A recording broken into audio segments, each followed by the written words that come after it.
નમસ્કાર દોસ્તો, સ્વાગત છે તમારું તમારી પોતાની યુટ્યુબ ચેનલ જીકે બાય એમકે સર ગુજરાતી જીકે પર. મિત્રો, આજે આપણે આ વિડીયોમાં 22 જાન્યુઆરી 2026ના 15 મોસ્ટ આઈએમપી ટોપિકને ડિટેલમાં કવર કરીશું, એ પણ ખૂબ જ ઝડપથી. તો પૂરો વિડીયો બહુ ધ્યાનથી જોજો. મિત્રો, જો તમે આ ચેનલના વિડીયોને રેગ્યુલર ફોલો કરો છો તો તમે કોઈ પણ સરકારી સ્પર્ધાત્મક પરીક્ષાની તૈયારી કરો છો, જેવી કે કેળવણી નિરીક્ષક, પોલીસ, તલાટી, clerk, banking, STI, DYSO, TET જેવી જીપીએસસી, ગૌણ સેવા અને રાજ્ય પરીક્ષા બોર્ડની તમામ સ્પર્ધાત્મક પરીક્ષામાં આ ચેનલ તમને ખૂબ જ ફાયદો અપાવશે. તો જો હજુ સુધી ચેનલને સબસ્ક્રાઇબ ના કરી હોય તો જલ્દીથી કરી લેજો. તો ચલો વિડીયો સ્ટાર્ટ કરીએ છીએ. આજનો પહેલો પ્રશ્ન, જાણીતા અવકાશયાત્રી સુનિતા વિલિયમ્સે 27 વર્ષની સેવા બાદ કઈ અવકાશ એજન્સીમાંથી નિવૃત્તિની જાહેરાત કરી છે?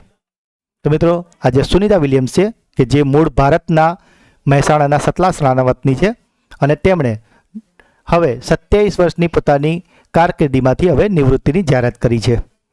અને તેમણે આ 27 વર્ષ જે સ્પેસ એજન્સીમાં સેવા આપી છે તે છે અમેરિકાનું નાસા. સુનિતા વિલિયમ્સની પસંદગી 1998માં નાસા દ્વારા કરવામાં આવી હતી. તેમણે 27 વર્ષની કારકિર્દીમાં અવકાશ વિજ્ઞાન અને મહિલા સશક્તિકરણમાં અભૂતપૂર્વ યોગદાન આપ્યું છે. તેમનું છેલ્લું મિશન બોઈંગ સ્ટારલાઇનરનું પ્રથમ માનવ પરીક્ષણ હતું કે જેમાં તકનીકી ખામીને કારણે લાંબા સમય સુધી ખેંચાઈ ગયું હતું. નિવૃત્તિના સમાચાર હોવા છતાં તકનીકી રીતે જોવા જઈએ એટલે કે ટેકનિકલી તેઓ ફેબ્રુઆરી 2026માં સ્પેસએક્સનું જે ક્રૂ 9 મિશન છે તેના દ્વારા જ્યારે પૃથ્વી પર પાછા ફરશે ત્યાર પછી જ ઔપચારિક રીતે પોતાની સેવામાંથી નિવૃત્તિ લેશે. તે મહિલા અવકાશયાત્રી દ્વારા સૌથી વધુ સ્પેસ વોક માટે જાણીતા છે અને અવકાશમાં સૌથી લાંબા સમય સુધી રહેવા માટે પણ તેમનો રેકોર્ડ છે. રાજ્યને ગેંગસ્ટર મુક્ત અને ગુનાખોરી મુક્ત બનાવવા માટે કઈ રાજ્ય સરકારે તાજેતરમાં ઓપરેશન પ્રહાર શરૂ કર્યું છે? તો મિત્રો, આજે રાજ્યને અપરાધ મુક્ત બનાવવા માટે જે ઓપરેશન પ્રહાર છે તે શરૂ કરવામાં આવ્યું છે પંજાબ દ્વારા. મિત્રો, આ જે ઓપરેશન પ્રહાર છે તેના અંતર્ગત જે પણ ગેંગસ્ટરો કે ગુંડા તત્વો હોય છે તેમના જે પણ ઠેકાણા હોય છે તેમના પર પોલીસ દ્વારા છાપો મારવામાં આવે છે અને તેમની જે પણ મિલકતો હોય છે તેને સીઝ કરવામાં આવી રહી છે અને આનો ઉદ્દેશ્ય પંજાબ રાજ્યને ગુનાખોરી મુક્ત બનાવવાનો છે. ભારતના પ્રથમ હાઇડ્રોજન કોમ્પ્રેસર ડિસ્પેન્સરનું મૂલ્યાંકન અને પરીક્ષણ તાજેતરમાં કઈ સંસ્થા દ્વારા કરવામાં આવ્યું છે? મિત્રો, આજે પ્રથમ હાઇડ્રોજન કોમ્પ્રેસર ડિસ્પેન્સર છે તેનું મૂલ્યાંકન અને પરીક્ષણ કર્યું છે ધનબાદની કંપની સિમ્ફરે.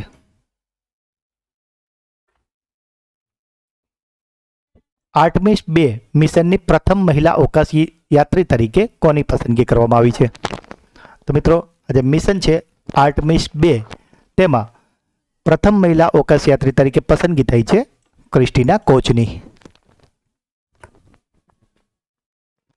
કયા રાજ્યની કેબિનેટે 4775 કરોડના બેમ્બલા નદી સિંચાઈ પ્રોજેક્ટના સુધારેલા બજેટને મંજૂરી આપી છે? તો મિત્રો, આજે બેમ્બલા નદી સિંચાઈ પ્રોજેક્ટ છે કે જેના માટે 4775 કરોડનું બજેટને મંજૂરી અપાવી છે તે રાજ્ય છે મહારાષ્ટ્ર. અમેરિકાના ન્યૂ જર્સી સિટીના નવા ડેપ્યુટી મેયર તરીકે કયા ભારતીય મૂળના વ્યક્તિએ શપથ લીધા છે? તો મિત્રો, આજે ન્યૂ જર્સી સિટી છે તેને નવા ડેપ્યુટી મેયર બની ગયા છે ભારતીય મૂળના કેશવ પોદ્દાર. IREDA એટલે કે ઇરડાએ તાજેતરમાં કયા દેશમાં સૌર ઉર્જા પ્રોજેક્ટ માટે પ્રથમ ઇન્ટરનેશનલ ગ્રીન લોન જારી કરી છે? તો મિત્રો, આજે ઇરડા છે તેને ઇન્ટરનેશનલ ગ્રીન લોન આપી છે જામ્બિયાને.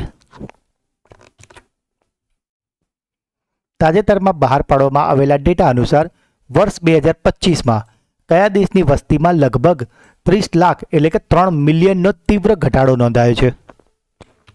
તો મિત્રો, આ જે દેશ છે કે જ્યાં વસ્તીમાં આટલો મોટો ઘટાડો નોંધાયો છે તે દેશ છે ચીન.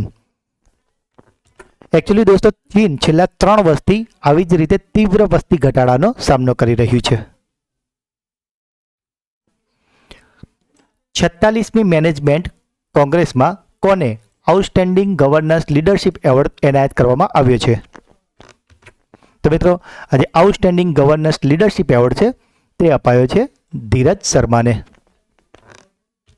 જો ધીરજ શર્માની વાત કરીએ તો તેઓ IIM રોહતકના ડાયરેક્ટર છે અને તેમણે તેમના કાર્યકાળ દરમિયાન સંસ્થાને સંશોધન, લિંગ વિવિધતા અને શૈક્ષણિક શ્રેષ્ઠતામાં નવા માપદંડો સ્થાપિત કર્યા છે.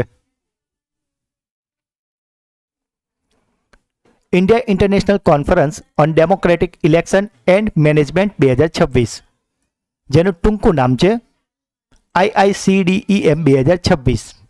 આની પ્રથમ આવૃત્તિનું આયોજન તાજેતરમાં કોણે કર્યું હતું?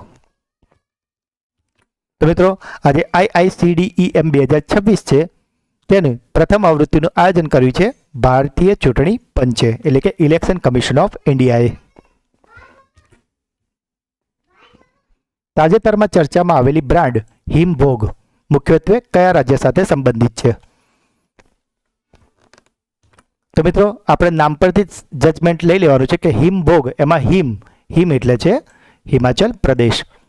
હિમાચલ પ્રદેશ સરકારે રાજ્યના પ્રાકૃતિક અને ઓર્ગેનિક ઉત્પાદનોના માર્કેટિંગ માટે હિમભોગ નામની બ્રાન્ડ લોન્ચ કરી છે અને તેનો ઉદ્દેશ્ય ગ્રાહકોને શુદ્ધ ઉત્પાદન અને ખેડૂતોને યોગ્ય ભાવ આપવાનો છે. જાન્યુઆરી 2026માં રાષ્ટ્રીય સ્તરે NCC તાલીમમાં સુવર્ણ ચંદ્રક એટલે કે ગોલ્ડ મેડલ જીતનારી પૂર્વોત્તર ભારતની પ્રથમ મહિલા અધિકારી કોણ બની છે?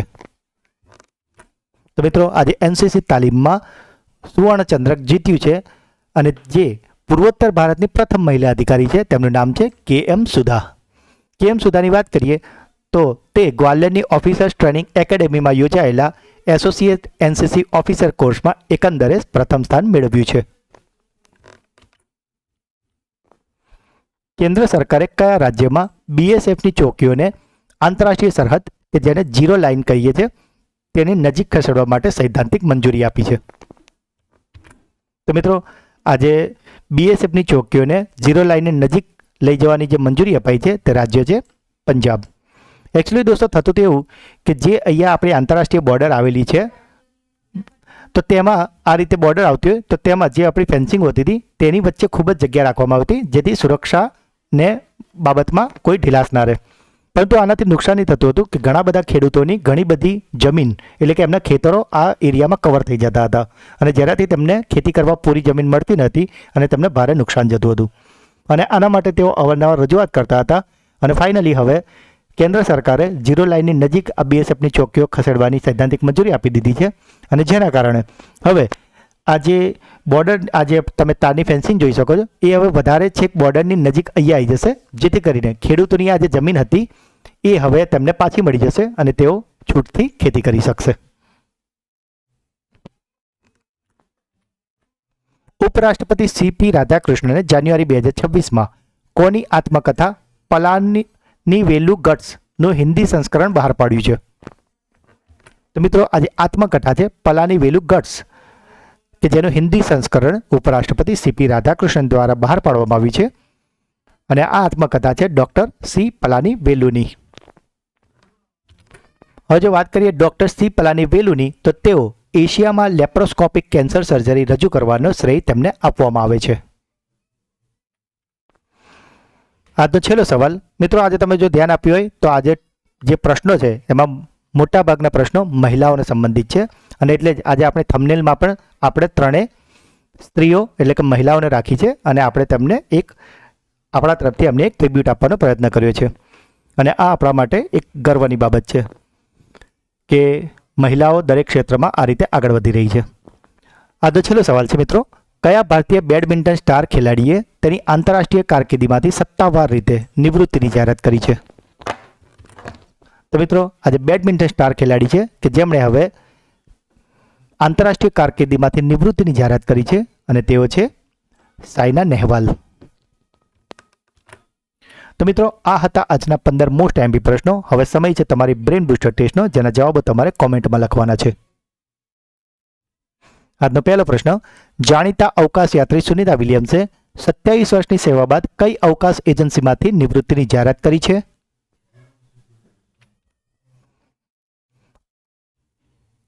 રાજ્યને ગેંગસ્ટર મુક્ત અને ગુનાખોરી મુક્ત બનાવવા માટે કઈ રાજ્ય સરકારે તાજેતરમાં ઓપરેશન પ્રહાર શરૂ કર્યું છે?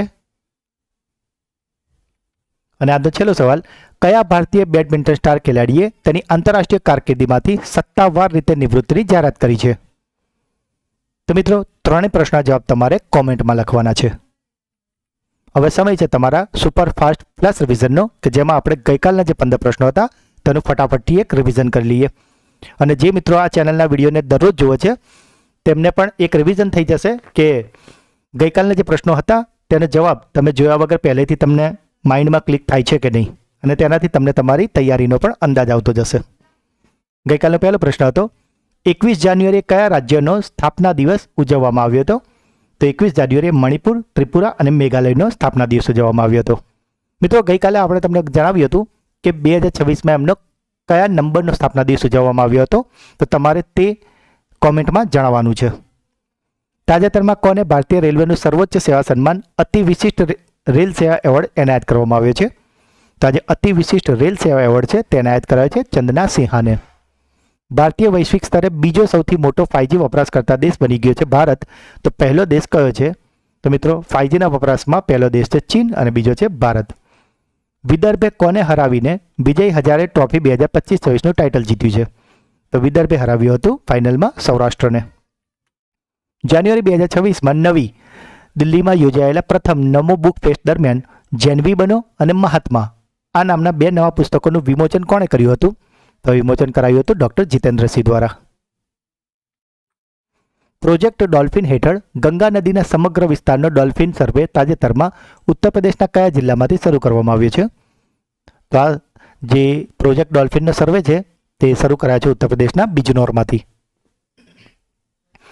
ગાઝાના પુનર્નિર્માણને લગતા આંતરરાષ્ટ્રીય શાંતિ અને વિકાસ બોર્ડમાં કયા ભારતીય અમેરિકન વ્યક્તિત્વનો સમાવેશ કરવામાં આવ્યો છે? તો મિત્રો આજે ગાઝા બોર્ડનું જે પુનર્નિર્માણ થયું છે તેમાં સામેલ કરાયા છે અજય બંગાજી, અને જેઓ વર્લ્ડ બેંકના CEO છે. સંરક્ષણ પ્રધાન રાજનાથસિંહ દ્વારા કયા શહેરમાં સંરક્ષણ ક્ષેત્રમાં આત્મનિર્ભરતાને પ્રોત્સાહન આપવા માટે નવા દારૂગાળા એકમનું ઉદ્ઘાટન કરવામાં આવ્યું છે? તો આ કરાયું છે મહારાષ્ટ્રના નાગપુરમાં. શેખ મોહમ્મદ બિન ઝાયદ અલ નાહયાન કે જેમણે તાજેતરમાં ભારતની સત્તાવાર મુલાકાત લીધી હતી તેઓ કયા દેશના પ્રમુખ છે? તો મિત્રો આ છે સંયુક્ત આરબ અમીરાતના. Ajanta Ellora international film festival દ્વારા વર્ષ 2026-27 માટે પ્રતિષ્ઠિત પદ્મપાની લાઈફ ટાઈમ એચિવમેન્ટ એવોર્ડથી કોને સન્માનિત કરવામાં આવશે? તો મિત્રો આ એવોર્ડ અપાવશે સાઉથના સંગીતકાર ઇલૈયા રાજાને. ભારત, માલદીવ અને શ્રીલંકા વચ્ચે ત્રિપક્ષીય કોસ્ટગાર્ડ કવાયત કે જેનું નામ છે દોસ્તી, તેની કઈ આવૃત્તિ યોજાઈ છે? તો આ આવૃત્તિ હતી 17મી, અને આ યોજાયું હતું માલદીવ્સના માલે ખાતે.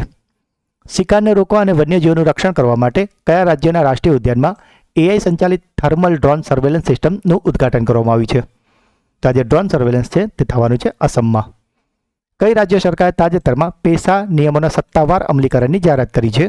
તો મિત્રો આવું કર્યું છે ઝારખંડે. જાન્યુઆરી 2026માં વર્લ્ડ ઇકોનોમિક ફોરમની 56મી વાર્ષિક પરિષદ ક્યાં યોજાઈ હતી? તો આ યોજાઈ છે સ્વિટ્ઝરલેન્ડના દાવોસમાં.